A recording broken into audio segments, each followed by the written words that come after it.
حضرت مہدی علیہ السلام کا ظہور۔ جب مسلمان ہر طرف سے گر جائیں گے اور ان کی حکومت صرف مدینہ منورہ سے خیبر تک رہ جائے گی تو وہ حضرت امام مہدی علیہ السلام کی تلاش میں لگ جائیں گے۔ حضرت امام مہدی علیہ السلام اس وقت مدینے میں ہوں گے اور امامت کا بار اٹھانے سے بچنے کے لیے مکہ مکرمہ چلے جائیں گے۔ مکے کے باشندے انہیں باہر لائیں گے اور ان سے زبردستی بیعت کر لیں گے، حالانکہ وہ دل سے نہ چاہتے ہوں گے۔ یہ بیعت مقام ابراہیم اور حجر اسود کے درمیان ہوگی۔ جب حضرت امام مہدی علیہ السلام کی خلافت کی خبر مشہور ہوگی تو ملک شام سے ایک لشکر آپ سے جنگ کرنے کے لیے چلے گا اور آپ کے لشکر تک پہنچنے سے پہلے ہی مقام بیدار میں جو مکہ اور مدینہ کے درمیان ہے زمین میں دھسا دیا جائے گا۔ اس واقعے کی خبر سن کر شام کے ابدال اور عراق کے پرہیزگار لوگ آپ کی خدمت میں پہنچ جائیں گے۔ آپ کے مقابلے کے لیے ایک قریشی نسل شخص قبیلہ بنی کلب کے مردوں کا ایک لشکر بھیجے گا۔ قبیلہ بنی کلب میں اس شخص کی ننہال ہوگی۔ اس قبیلے سے حضرت مہدی علیہ السلام کا لشکر جنگ کرے گا اور غالب رہے گا۔ یہ روایت مشکات شریف میں ابو داؤد کے حوالے سے روایت کی گئی ہے۔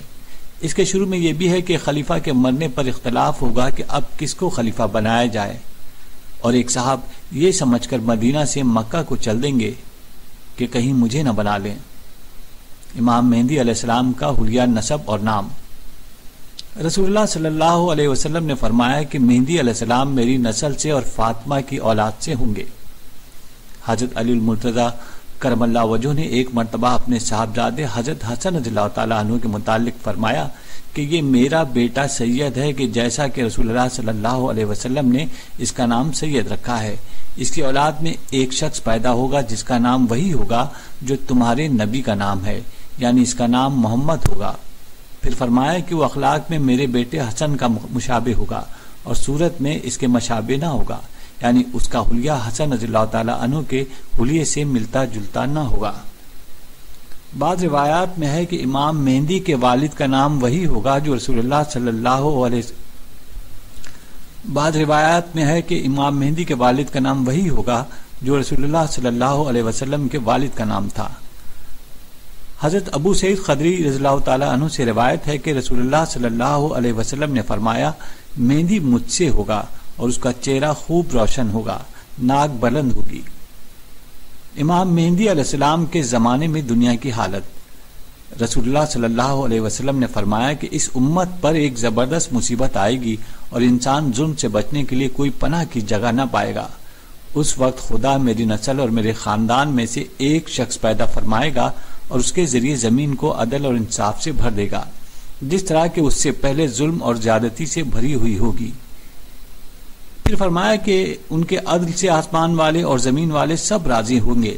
آسمان ذرا سا پانی بھی برسائے بغیر نہ چھوڑے گا اور خوب موسلا دھار بارشیں ہوں گی۔ زمین بھی اپنے اندر سے تمام پھل پھول غلے اور ترکاریاں اگائے گی کہ زندہ لوگ مردوں کی تمنا کرنے لگیں گے۔ حضرت مہدی علیہ السلام کے زمانے میں مال اس قدر کثیر ہوگا کہ ان سے اگر کوئی مال طلب کرے گا تو لپ بھر بھر کے اس کے کپڑے میں اتنا ڈال دیں گے کہ جتنا وہ اٹھا کر لے جا سکے گا۔ ابو داؤد شریف کی ایک روایت میں ہے کہ مہدی علیہ السلام نبی کریم صلی اللہ علیہ وسلم کے طریقے زندگی پر چلیں گے اور ان کی زمانے میں ساری زمین پر اسلام ہی اسلام ہوگا۔ حضرت مہدی علیہ السلام 7 برس حکومت کریں گے، پھر وفات پا جائیں گے اور مسلمان ان کی نماز جنازہ پڑھیں گے۔ حضرت مہدی علیہ السلام کو کفار سے کئی جنگیں کرنی پڑیں گی، جن میں سے بعض کا ذکر ابو داؤد کی روایت میں گزر چکا ہے۔ اس روایت میں یہ بھی تصریح تھی کہ حضرت مہدی علیہ السلام سے جنگ کرنے کا قبیلہ بنی کلب کے آدمی آئیں گے اور مغلوب ہوں گے، اور ایک لشکر آپ سے جنگ کرنے کے لیے چلے گا اور مکہ مدینہ کے درمیان زمین میں دھس جائے گا۔ اس کے علاوہ دیگر روایات میں بھی مسلمانوں کے جنگ کرنے کا ذکر ہے، مگر ان میں حضرت امام مہدی علیہ السلام کا ذکر نہیں ہے۔ البتہ حضرت شاہ رفیع الدین صاحب نے انہیں بھی حضرت امام مہدی علیہ السلام کے زمانے ہی کی جنگیں بتایا ہے۔ شاہ صاحب لکھتے ہیں کہ حضرت امام مہدی علیہ السلام مکے سے مدینے چل کر مدینہ تشریف لے جائیں گے اور سید عالم صلی اللہ علیہ وسلم کی قبر اطہر کی زیارت کے بعد ملک شام کی طرف روانہ ہو جائیں گے۔ چلتے چلتے شہر دمشق تک پہنچیں گے کہ دوسری طرف سے عیسائیوں کی فوج مقابل آ جائے گی۔ اس فوج سے جنگ کرنے کے لیے حضرت امام مہدی علیہ السلام اپنے لشکر کو تیار کریں گے اور 3 دن تک جنگ کے بعد چوتھے روز مسلمانوں کو فتح ہوگی۔ اور لشکر کشی کا ذکر حدیث میں یوں آیا ہے: قیامت قائم ہونے سے پہلے ایسا ضرور ہوگا کہ نہ میراث یعنی میت کا ترکہ کی تقسیم ہوگی اور نہ مال غنیمت پر خوشی ہوگی۔ پھر اس کی تشریح کرتے ہوئے فرمایا کہ شام کے مسلمانوں سے جنگ کرنے کے لیے ایک زبردست دشمن جمع ہو کر آئے گا، اور دشمن سے جنگ کرنے کے لیے مسلمان بھی جمع ہو جائیں گے اور اپنی فوج سے انتخاب کر کے ایک ایسی جماعت دشمن کے مقابلے میں بھیجیں گے جس سے یہ طے کرا لیں گے کہ یا مر جائیں گے یا فتح یاب ہوں گے۔ چنانچہ دن بھر جنگ ہوگی، حتیٰ کہ جب رات ہو جائے گی تو لڑائی بند ہوگی اور ہر فریق میدان جنگ سے واپس ہو جائے گا، نہ اسے غلبہ ہوگا نہ وہ غالب ہوں گے، اور دونوں فریقوں کی فوج ختم ہو جائے گی۔ دوسرے دن پھر مسلمان ایک ایسی جماعت کا انتخاب کر کے بھیجیں گے جس سے یہ طے کرا لیں گے کہ مرے بغیر یا فتح یاب ہوئے بغیر نہ ہٹیں گے۔ اس روز بھی دن بھر جنگ ہوگی، حتیٰ کہ رات دونوں فریق کے درمیان حائل ہو جائے گی اور کسی کو بھی فتح نہ ہوگی، یہ بھی بغیر غلبہ کے واپس آ جائیں گے اور وہ بھی، اور اس روز کے لڑنے والے بھی دونوں فریقوں کی فوج ختم ہو جائے گی۔ تیسرے دن پھر مسلمان ایک جماعت کا انتخاب کر کے میدان جنگ میں بھیجیں گے اور ان سے بھی یہی شرط لگائیں گے کہ مر جائیں گے یا غالب ہو کر ہٹیں گے۔ چنانچہ شام تک جنگ ہوگی اور ہر 2 فریق اس روز بھی برابر لوٹ آئیں گے، نہ یہ غالب ہوں گے نہ وہ، اور اس روز بھی جنگ کرنے والی جماعتیں ہر 2 طرف کی ختم ہو جائیں گی۔ چوتھے روز بچے کچے سب مسلمان جنگ کے لیے کھڑے ہوں گے اور خدا کافروں کو شکست دے گا، اور اس روز ایسی زبردست جنگ ہوگی کہ اس سے پہلے کبھی نہ دیکھی ہوگی۔ اس جنگ کا اندازہ اس سے ہو سکتا ہے کہ میدان جنگ میں مرنے والوں کی نعشوں کے قریب ہو کر پرندہ گزرنا چاہے گا، مگر بدبو کی وجہ سے نعشوں کے پڑاؤ کی لمبی مسافت کی وجہ سے اڑتے اڑتے مر کر گر پڑے گا۔ اور اس جنگ میں شریک ہونے والے لوگ اپنے اپنے کنبے کے آدمیوں کو شمار کریں گے، تو فی صدی ایک شخص میدان جنگ سے بچا ہوا ہوگا۔ اس کے بعد فرمایا کہ بتاؤ اس حال میں ہوتے ہوئے کیا مال غنیمت لے کر دل خوش ہوگا اور کیا ترکہ بانٹنے کو دل چاہے گا؟ پھر فرمایا جنگ سے فارغ ہو کر آدمیوں کے شمار کرنے میں لگے ہوں گے، اچانک ایک ایسی جنگ کی خبر سنیں گے جو اس سے پہلی جنگ سے بھی زیادہ سخت ہوگی۔ دوسری خبر یہ ہے کہ معلوم ہوگا کہ دجال نکل آیا جو ہمارے بال بچوں کو فتنے میں مبتلا کرنا چاہتا ہے۔ یہ سن کر اپنے ہاتھوں سے وہ مال و دولت پھینک دیں گے جو ان کے پاس ہوگا اور اپنے گھروں کی طرف چل دیں گے۔ خبر گیری کے لیے اپنے آگے 10 سوار بھیج دیں گے تاکہ دجال کی صحیح خبر لائیں۔ حضرت صلی اللہ علیہ وسلم نے ان سواروں کے بارے میں فرمایا کہ میں ان کو اور ان کے والدوں کے نام اور ان کے گھوڑوں کے رنگ پہچانتا ہوں۔ یہ سوار اس روز زمین پر بسنے والوں میں فضیلت والے سوار ہوں گے۔ اس کے بعد حضرت شاہ صاحب لکھتے ہیں اس جنگ میں اس قدر عیسائی قتل ہوں گے کہ جو باقی رہ جائیں گے ان کے دماغ میں حکومت کی بو نہ رہے گی، گرتے پڑتے بھاگیں گے اور تتر بتر ہو جائیں گے۔ بھاگتے ہوئوں کا یہی مسلمان پیچھا کریں گے اور ہزاروں کو موت کے گھاٹ اتار دیں گے۔ پھر لکھتے ہیں کہ اس کے بعد حضرت امام مہدی علیہ السلام اسلامی شہروں کے بندوبست میں لگ جائیں گے اور ہر جگہ سینکڑوں فوجیں اور بے شمار لشکر روانہ فرمائیں گے۔ ان کاموں سے فرصت پا کر شہر قسطنطنیہ فتح کرنے کے لیے روانہ ہوں گے، جس کا فتح ہونا علامت قیامت میں ہے۔ جب آپ دریائے روم کے کنارے پہنچیں گے تو بنو اسحاق کے 70,000 آدمیوں کو کشتیوں میں سوار کر کے شہر مذکورہ پر حملہ کرنے کا حکم دیں گے۔ حدیث شریف میں بنو اسحاق کے 70,000 آدمیوں کے جنگ کرنے کا ذکر تو آیا ہے، مگر اس میں یہ تصریح نہیں ہے کہ وہ شہر قسطنطنیہ کی فتح کے لیے جنگ کریں گے، بلکہ یہ فرمایا کہ ایسا شہر ہے جس کی ایک جانب خشکی ہے اور دوسری جانب سمندر ہے، اس کے باشندوں سے 70,000 بنو اسحاق جنگ کریں گے۔ صاحب مرقات لکھتے ہیں کہ یہ شہر روم میں ہے، جسے بعض نے قسطنطنیہ بتایا ہے۔ شاہ صاحب کی طرح امام نودی رحمۃ اللہ علیہ نے بھی اس شہر کو قسطنطنیہ سے ہی مراد لیا ہے، چنانچہ فرماتے ہیں کہ اس سے شہر قسطنطنیہ مراد ہے۔ پوری روایت اس طرح ہے کہ رسول اللہ صلی اللہ علیہ وسلم نے ایک مرتبہ حضرات صحابہ سے ارشاد فرمایا، کیا تم ایسے شہر کو جانتے ہو جس کی ایک جانب خشکی ہے اور دوسری جانب سمندر ہے؟ صحابہ نے عرض کیا، جی ہاں جانتے ہیں۔ ارشاد فرمایا، اس وقت تک قیامت نہ ہوگی جب تک بنو اسحاق کے 70,000 انسان اس شہر پر حملہ کر کے جنگ نہ کر لیں گے۔ جب یہ لوگ جنگ کرنے کے لیے اس شہر کے قریب آ کر قیام کریں گے تو نہ کسی ہتھیار سے لڑیں گے اور نہ کوئی تیر پھینکیں گے۔ بلکہ خدا کی غیبی مدد کے ذریعے فتح کر لیں گے، جس کی صورت یہ ہوگی کہ لا الہ الا اللہ واللہ اکبر کہ لا الہ الا اللہ واللہ اکبر کا نعرہ لگائیں گے تو اس کی ایک طرف کی دیوار گر جائے گی، پھر دوبارہ لا الہ الا اللہ واللہ اکبر کا نعرہ لگائیں گے تو اس کی دوسری جانب کی دیوار گر جائے گی، پھر تیسری بار لا الہ الا اللہ واللہ اکبر کہیں گے تو شہر میں داخل ہونے کے لیے راستہ مل جائے گا اور اس میں داخل ہو جائیں گے، داخل ہو کر شہر کو فتح کر لیں گے اور مال غنیمت ہاتھ لگے گا، غنیمت کا مال تقسیم کر رہے ہوں گے کہ اچانک یہ آواز سنیں گے کہ دجال نکل آیا، اس کی آواز کو سن کر ہر چیز کو چھوڑ کر واپس آ جائیں گے۔ مسلم شریف کی دوسری روایت میں جو حضرت ابو ہریرہ رضی اللہ تعالیٰ عنہ سے مروی ہے، فتح قسطنطنیہ اور خروج دجال کا ذکر یوں ہے کہ آن حضرت صلی اللہ علیہ وسلم نے فرمایا کہ قیامت اس وقت تک قائم نہ ہوگی جب تک ایسا نہ ہو کہ روم والے عیسائی اعمال یا وابق میں قیام کریں گے اور ان سے جنگ کے لیے مدینہ کا ایک لشکر نکلے گا جو اس وقت زمین پر بسنے والوں میں فضیلت والے ہوں گے۔ جب دونوں طرف سے فوجیں سب بنا کر کھڑی ہو جائیں گی تو عیسائی کہیں گے کہ ہمیں اور مسلمانوں کو چھوڑ دو جو ہمارے آدمیوں کو قید کر لائے ہیں۔ مسلمان جواب دیں گے خدا کی قسم ہم ایسا نہیں کریں گے کہ تمہارے اور اپنے بھائیوں کے درمیان کچھ نہ بولیں اور تمہیں ان سے لڑنے دیں۔ یہ کہہ کر عیسائیوں سے جنگ کریں گے اور اس جنگ میں مسلمانوں کا تہائی لشکر شکست کھا جائے گا، یعنی فوج کے تہائی آدمی جنگ سے بچ کر الگ ہو جائیں گے۔ خدا ان کی توبہ کبھی قبول نہ کرے گا اور تہائی لشکر شہید ہو جائے گا جو اللہ کے نزدیک افضل الشہداء ہوں گے، اور تہائی لشکر عیسائیوں پر غلبہ پا کر فتح یاب ہوگا جو کبھی بھی فتنے میں نہ پڑیں گے، اور یہی تہائی لشکر قسطنطنیہ کو فتح کرے گا۔ فتح قسطنطنیہ کے بعد غنیمت کے مال کو تقسیم کر رہے ہوں گے اور اپنی تلوار زیتون کے درخت پر لٹکائے ہوئے ہوں گے کہ اچانک شیطان زور سے یوں پکارے گا کہ بلا شبہ مسیح دجال تمہارے پیچھے تمہاری اہل اولاد میں پہنچ گیا۔ حالانکہ یہ خبر جھوٹی ہوگی۔ اس کے بعد مسلمانوں کا لشکر شام کا رخ کرے گا اور جب شام پہنچیں گے تو دجال نکل آئے گا، اسی اثنا میں کہ جنگ کی تیاری کر رہے ہوں گے اور صفیں درست کرتے ہوں گے، نماز کا وقت ہو جائے گا اور نماز کھڑی ہو جائے گی، اتنے میں حضرت عیسیٰ بن مریم آسمان سے اتر آئیں گے اور ان کے امام بنیں گے۔ حضرت عیسیٰ علیہ السلام کو دیکھتے ہی خدا کا دشمن دجال اس طرح پگھلنے لگے گا جیسے پانی میں نمک پگھلتا ہے۔ اگر حضرت عیسیٰ علیہ السلام اس کو قتل نہ کریں اور ویسے ہی چھوڑ دیں تو دجال بالکل پگھل کر ہلاک ہو جائے، لیکن وہ اسے اپنے ہاتھ سے قتل کریں گے اور اپنے نیزے میں اس کا خون لگا کر لوگوں کو دکھائیں گے۔ حضرت عیسیٰ علیہ السلام اور دجال کا حلیہ۔ رسول اللہ صلی اللہ علیہ وسلم نے فرمایا کہ میں نے آج خواب میں کعبہ دیکھا تو ایک صاحب دو شخصوں کے کندھوں پر ہاتھ رکھے طواف کرتے نظر آئے جن کا رنگ ایسا اچھا گندمی تھا جو اچھے سے اچھے گندمی رنگ والے انسانوں کا تم نے دیکھا ہو۔ ان کے بال کانوں سے نیچے تک رکھے ہوئے تھے اور ایسے اچھے تھے جو کسی اچھے بالوں والوں کے بال تم نے دیکھے ہوں۔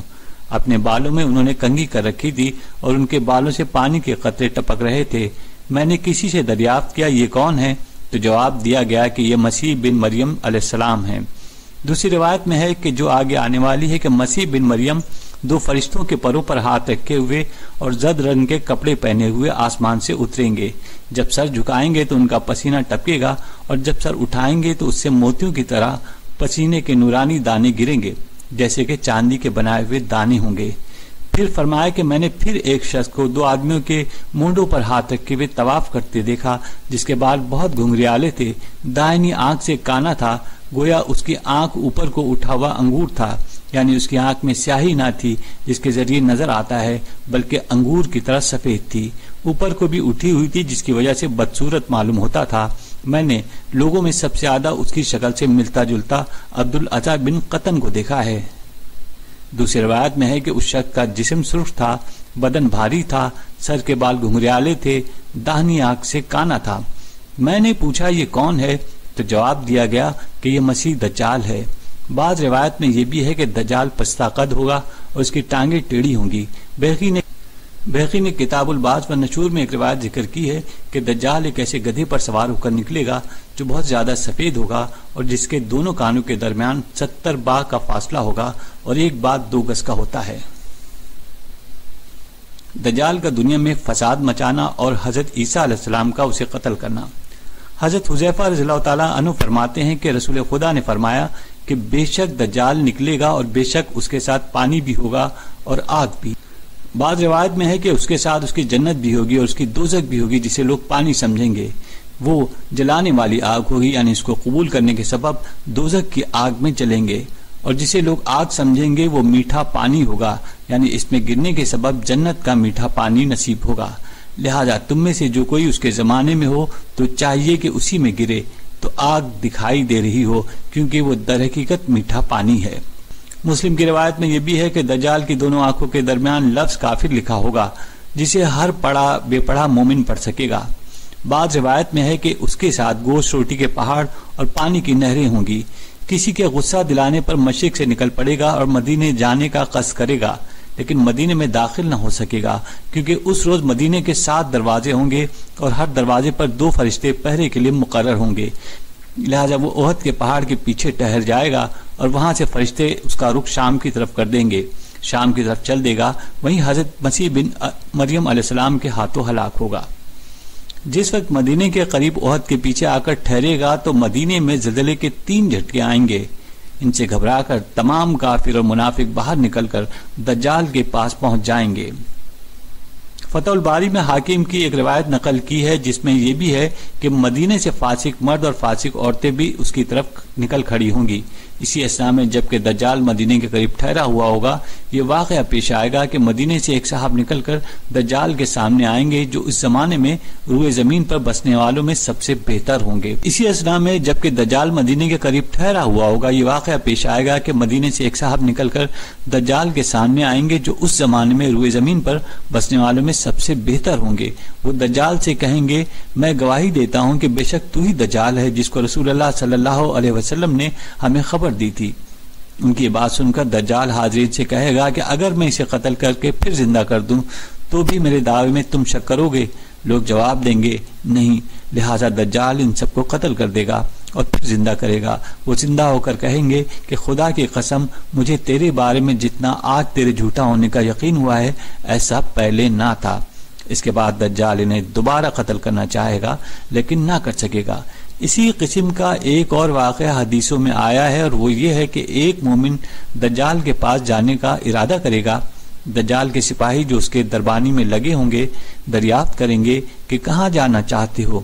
وہ تحقیق کے انداز میں جواب دیں گے، اس شخص کی طرف جانا چاہتا ہوں جو جھوٹا دعویٰ کر کے نکلا ہے۔ پہرے دار کہیں گے کیا تو ہمارے خدا پر ایمان نہیں رکھتا؟ وہ جواب دیں گے، ہمارے رب کے پہچاننے میں تو کوئی شبہ نہیں۔ اگر ہمارا معبود نہ پہچانا جاتا اور اس کے خدا ہونے کا ثبوت نہ ہوتا تو ممکن تھا کہ تمہارے خدا کو مان لیتا۔ اس گفتگو کے بعد وہ لوگ انہیں قتل کرنے کا ارادہ کریں گے، لیکن پھر آپس میں ایک دوسرے کے سمجھانے سے رائے بدل جائے گی، کیونکہ بعض بات سے کہیں گے کہ تمہیں معلوم نہیں کہ تمہارے رب نے اپنی اجازت کے بغیر کسی کو قتل کرنے کو منع کر رکھا ہے۔ لہٰذا انہیں دجال کے پاس لے جائیں گے اور دجال کو دیکھتے ہی کہیں گے، اے لوگو، یہ وہی دجال ہے جس کو رسول اللہ صلی اللہ علیہ وسلم نے خبر دی تھی۔